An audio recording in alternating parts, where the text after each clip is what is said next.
the biggest Selection Sunday surprise in your eyes was, and you know what? Let me start off here because I have a feeling you may not think the same way as I do regarding this particular seeding. I mean, I was blown away when I saw that Wichita State was the 10th seed.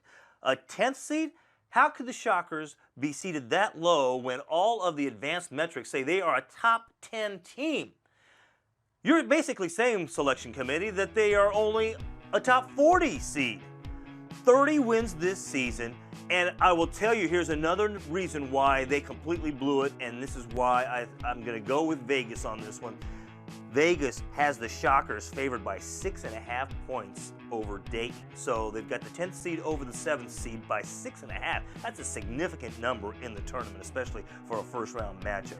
Keep this in mind. Wichita State was number 12 in the country in offensive efficiency, number 19 in defensive efficiency. There were only 4 teams in the country that were in the top 25 in both offensive and defensive efficiency. They would be number 1 Villanova, number 1 seed Gonzaga, number 2 seed Kentucky, and number 10 seed Wichita State. We're talking about the big boys there with Wichita State.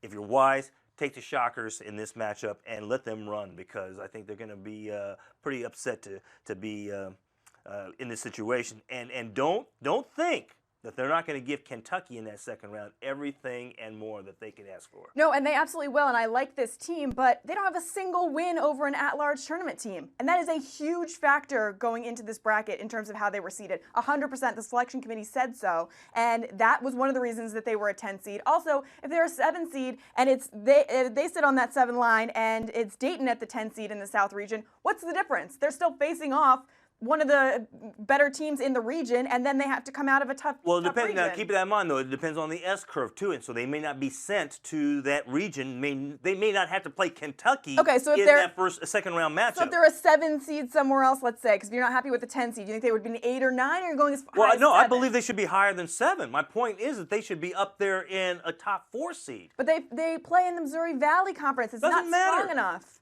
But that's where the selection committee. But the selection committee, well, Gonzaga. How do you explain that then? What do you mean they're not strong enough? Gonzaga's the number 1 seed out of the West Coast Conference. Yeah, but Gonzaga just went. Missouri Valley, you could argue I think the Missouri Valley overall is stronger than the West Coast Conference. But Gonzaga won. 30 wins. They won 30 games. That's a lot of wins. That's a lot of wins. But I'm telling you, the Missouri Valley Conference is different. It really is. Okay, but it shouldn't be a 10 seed. Look, they should be up around a 5 seed, 4 or 5 seed at the worst. Oh, my goodness. No way. They're just not strong enough. Look at the advanced match. All right, well, we'll see. We'll see as they beat Dayton, and they're going to give Kentucky's fits. They lost to all these good teams. They lost to Louisville, Michigan State, Oklahoma State, Illinois State. I mean, you keep going down the roster. These losses count when it comes to tournament time. If you want to get into the tournament, you want to be a higher seed, beat those teams when it matters in December. But all the way to the 10th seed then? All right, if you don't want to give them a 4th seed, then at least make them, say, a 6. I didn't really have a problem with it. In fact, I didn't really have a problem with anything that happened on Sunday. I thought the selection committee really got it right. There was very little drama coming out of it. I thought that Duke was exactly where they should have been seated. I didn't think Syracuse deserved to be in the tournament at all. Don't even tell me that, Orange fans. Because, last year you went on a miracle run. Guess what? You didn't do enough this year to get in. And it's not always based on what you did in the past. Sorry, it's not. And I don't know. I thought the 4 top teams going into the week were the strongest teams coming out. And Duke, to me, didn't do enough when it mattered. They went on a great run this past week. But the ACC tournament and that title is not as big and does not weigh as heavily as the regular season ACC title, and that's what the selection committee has always said. And if Duke wants to be that team that is on the number 1 line, the committee in the past has looked at reasons and extenuating circumstances as to why teams falter and examine why they had hiccups. And now, if they can't explain it, then I would say, all right, well then Duke, perfect to what you said, shouldn't be surprised that they're not a number 1 seed. But their hiccup. Their stretch was when Coach K was out.